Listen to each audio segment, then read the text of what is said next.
ನಮಸ್ತೆ ಸ್ನೇಹಿತರೆ, welcome back to ಸಮೃದ್ಧ ಜೀವನ ಚಾನಲ್. ಇವತ್ತಿನ ದಿನ ನವರಾತ್ರಿಯ 7ನೇ ದಿನ ಕಾಳರಾತ್ರಿ ದೇವಿಯನ್ನು ದುರ್ಗಾದೇವಿಯ ರೂಪವಾಗಿ ಪೂಜಿಸಲಾಗುತ್ತದೆ. ಈ ದಿನ ವಿಶೇಷವಾಗಿ ಯಾವ ಬಣ್ಣವನ್ನು ಬಳಸಬೇಕು, ಪ್ರಸಾದ ಮತ್ತು ಹೂವಿನ ಬಗ್ಗೆ, ಅದರಲ್ಲೂ ಈ ದಿನ ವಿಶೇಷವಾಗಿ ನಾವು ಯಾವ ರೀತಿಯಾಗಿ ಪರಿಹಾರವನ್ನು ಪೂಜೆಯನ್ನು ಮಾಡೋದ್ರಿಂದ ಆ ಜಗನ್ಮಾತೆಯ ಆಶೀರ್ವಾದ ಲಭಿಸುತ್ತದೆ ಎಂಬುದರ ಬಗ್ಗೆ ಸರಳವಾಗಿ ತಿಳಿಯುತ್ತಾ ಹೋಗೋಣ. ನವರಾತ್ರಿಯ 7ನೇ ದಿನ ದುರ್ಗಾದೇವಿಯ ರೂಪವಾದ ಕಾಳರಾತ್ರಿ ಎಂದು ಕರೆಯಲಾಗುತ್ತದೆ. ಈ ದೇವಿಯು ಶರೀರ ಬಣ್ಣವು ಗಾಢಾಂಧಕಾರತೆಯಿಂದ ಇರುತ್ತದೆ. ತನ್ನ ಜಡೆಯನ್ನು ಕಟ್ಟದೆ ಹಾಗೆ ಬಿಟ್ಟು ಹರಡಿಕೊಂಡಿರುತ್ತಾರೆ. ಇನ್ನು ಕುತ್ತಿಗೆಯಲ್ಲಿ ಪಳಪಳನೆ ಹೊಳೆಯುತ್ತಿರುವ ಮಾಲೆ ಇರುತ್ತದೆ. ಈ ತಾಯಿಗೆ 3 ಕಣ್ಣುಗಳಿವೆ. ಈ ಕಣ್ಣುಗಳು ಯಾವ ರೀತಿ ಇವೆ ಅಂದರೆ ಬ್ರಹ್ಮಾಂಡದ ರೀತಿಯಲ್ಲಿ ಗೋಲಾಕಾರದಲ್ಲಿ ಇದೆ. ಆ ಕಣ್ಣಿನ ಕಿರಣಗಳು ವಿದ್ಯುತ್ನಂತೆ ವ್ಯಾಪಿಸಿಕೊಂಡಿರುತ್ತವೆ. ತಾಯಿಯ ಉಸಿರನ್ನು ಬಿಡುವಾಗ ಹಾಗೂ ತೆಗೆದುಕೊಳ್ಳುವಾಗ ಬೆಂಕಿಯು ದಗದಗಿಸುವ ಜ್ವಾಲೆಗಳು ಹೊರಬರುತ್ತವೆ. ಹಾಗೂ ಈ ತಾಯಿಯನ್ನು ಭಕ್ತಿ ಶ್ರದ್ಧೆಯಿಂದ ಪೂಜಿಸಿದ್ದಲ್ಲಿ ನಮ್ಮ ಜೀವನದಲ್ಲಿರ್ತಕ್ಕಂಥ ಅಂಧಕಾರವು ತೊಲಗಿ ನಮ್ಮ ಜೀವನದಲ್ಲಿ ಅದ್ಭುತವಾದಂತಹ ಬೆಳಕು ಹರಿದು ಬರುತ್ತದೆ. ಸಕಲರಿಗೂ ಒಳಿತನ್ನು ಶುಭವನ್ನು ತರುವಂತಹ ತಾಯಿಯಾಗಿರುತ್ತಾರೆ. ಕಾಲರಾತ್ರಿಯ ಸ್ವರೂಪದಲ್ಲಿ ದುರ್ಗೆಯು ಭಯಂಕರವಾಗಿ ಕಾಣುತ್ತಾಳೆ. ಆದರೆ ಫಲವನ್ನು ನೀಡುವ ವಿಚಾರಕ್ಕೆ ಬಂದಲ್ಲಿ ಶುಭವಾದಂತಹ ಫಲಗಳನ್ನೇ ನೀಡುವವರಾಗುತ್ತಾರೆ. ತಾಯಿ ಎಂದಿಗೂ ಕೂಡ ತನ್ನ ಭಕ್ತರಿಗೆ ಕೆಡುಕನ್ನು ಉಂಟು ಮಾಡುವುದಿಲ್ಲ. ಗೋಲ ರೂಪವಾದರೂ ಕೂಡ ಮೃದುವಾದ ಮನಸ್ಸನ್ನು ಹೊಂದಿರತಕ್ಕಂತಹ ಕಾಲರಾತ್ರಿಯು ಭಕ್ತರಿಗೆ ಶುಭ ಫಲವನ್ನು ಕರುಣಿಸುವಂತಹ ಮಹಾತಾಯಿ ಆಗಿರುತ್ತಾರೆ. ಆದ್ದರಿಂದ ಈಕೆಯನ್ನು ಶುಭಕರಿ ಎಂದು ಕೂಡ ಹೇಳಲಾಗುತ್ತದೆ. ಭಕ್ತರು ಅಥವಾ ಆರಾಧಕರು ತಾಯಿಯ ಸ್ವರೂಪಕ್ಕೆ ಹೆದರುವ ಅಗತ್ಯವೇ ಇಲ್ಲ.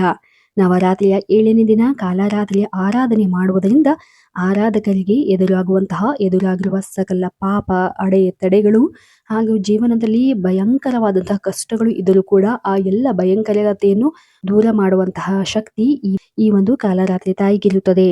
ಹಾಗೂ ಅಕ್ಷಯವಾದಂತಹ ಅಂದರೆ ಕೊನೆಯೇ ಇಲ್ಲದಂತಹ ಪುಣ್ಯದ ಫಲಗಳನ್ನು ಈ ತಾಯಿಯ ಪೂಜೆಯಿಂದ ಪಡೆಯಬಹುದು ಎಂದು ಹೇಳಲಾಗುತ್ತದೆ. ಇನ್ನು ಕಾಲರಾತ್ರಿ ದೇವಿಯು ಕೂಡ ದುಷ್ಟರು ರಾಕ್ಷಸರನ್ನು ನಾಶ ಮಾಡುತ್ತಾಳೆ.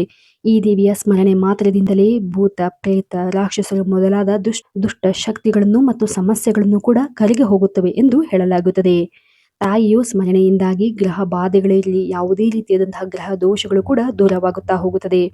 ಯಾರು ಕಾಲರಾತ್ರಿ ದೇವಿಯನ್ನು ಆರಾಧನೆ ಮಾಡುತ್ತಾರೋ ಅಂಥವರಿಗೆ ಬೆಂಕಿಯಿಂದ ಎದುರಾಗುವಂತಹ ಆತಂಕ, ನೀರಿನಿಂದ ಎದುರಾಗುವಂತಹ ತೊಂದರೆಗಳು, ಪ್ರಾಣಿ ಪಕ್ಷಿ ಕೀಟ ಹೀಗೆ ಯಾವುದೇ ರೀತಿಯಾದಂತಹ ಜೀವಿಗಳಿಂದ ಎದುರಾಗುವಂತಹ ತೊಂದರೆಗಳನ್ನು ಕೂಡ ಈ ಒಂದು ತಾಯಿಯು ಜಗನ್ಮಾತೆಯು ದೂರವಾಗಿಸುತ್ತಾಳೆ. ಇನ್ನು ಯಾವುದೇ ಭಯಗಳು ಇಲ್ಲದೆ ಸದಾ ಉಲ್ಲಾಸಮಯವಾಗಿರ್ತಕ್ಕಂತಹ ಆಧ್ಯಾತ್ಮಿಕವಾಗಿಯೂ ಕೂಡ ಹಾಗೂ ಲೌಕಿಕ ಜೀವನದಲ್ಲಿ ಸುಖ ಸಂತೋಷವನ್ನು ಕಾಣುವಂತಹ ಮಾತೆ ಈ ಒಂದು ಜಗನ್ಮಾತೆ ಕಾಲರಾತ್ರಿಯಾಗಿರುತ್ತಾರೆ. ಇನ್ನು ದುರ್ಗಾದೇವಿಯನ್ನು ಕಾಲರಾತ್ರಿ ಸ್ವರೂಪದಲ್ಲಿ ಆರಾಧಿಸುವುದರಿಂದ ಪಾಪವು ನಾಶವಾಗುತ್ತದೆ, ಶತ್ರುಗಳು ನಾಶವಾಗುತ್ತಾರೆ. ಅಂದರೆ ಹಾಗೂ ಈ ಒಂದು ದೇವಿಯ ಆರಾಧನೆಯಿಂದ ಯಾವುದೇ ರೀತಿಯಾಗಿ ಪಾಪವು ಸ್ವಲ್ಪವೂ ಬಾಕಿ ಉಳಿಯದಂತೆ ನಾಶವಾಗುವುದು ಸತ್ಯ ಎಂದು ಪುರಾಣಗಳಲ್ಲಿ ಹೇಳಲಾಗುತ್ತದೆ.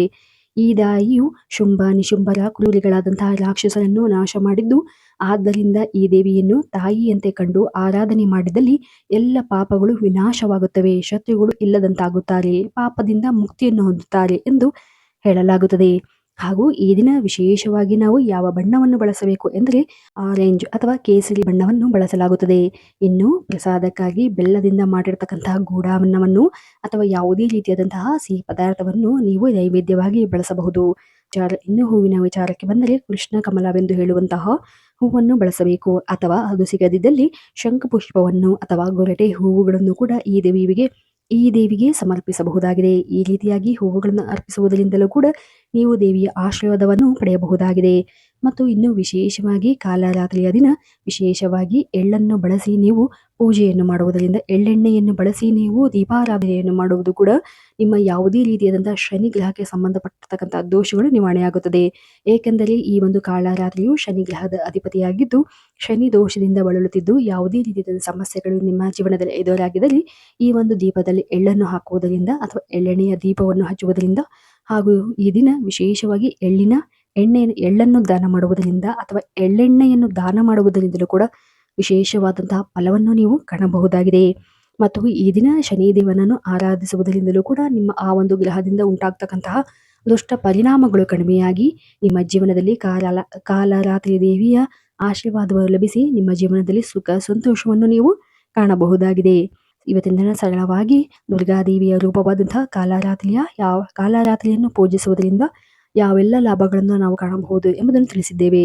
ಇದೇ ರೀತಿಯಾದಂತಹ ಇನ್ನೂ ಹಲವಾರು ಆಧ್ಯಾತ್ಮಿಕ ವಿಚಾರಗಳಿಗಾಗಿ ಮತ್ತು ಇನ್ನೂ ಹಲವಾರು ಉಪಯುಕ್ತ ವಿಡಿಯೋಗಳಿಗಾಗಿ ದಯವಿಟ್ಟು ನಮ್ಮ ಚಾನಲ್ ಅನ್ನು ಸಬ್ಸ್ಕ್ರೈಬ್ ಮಾಡಿ ಮತ್ತು ಲೈಕ್ ಮಾಡಿ. ಧನ್ಯವಾದಗಳು.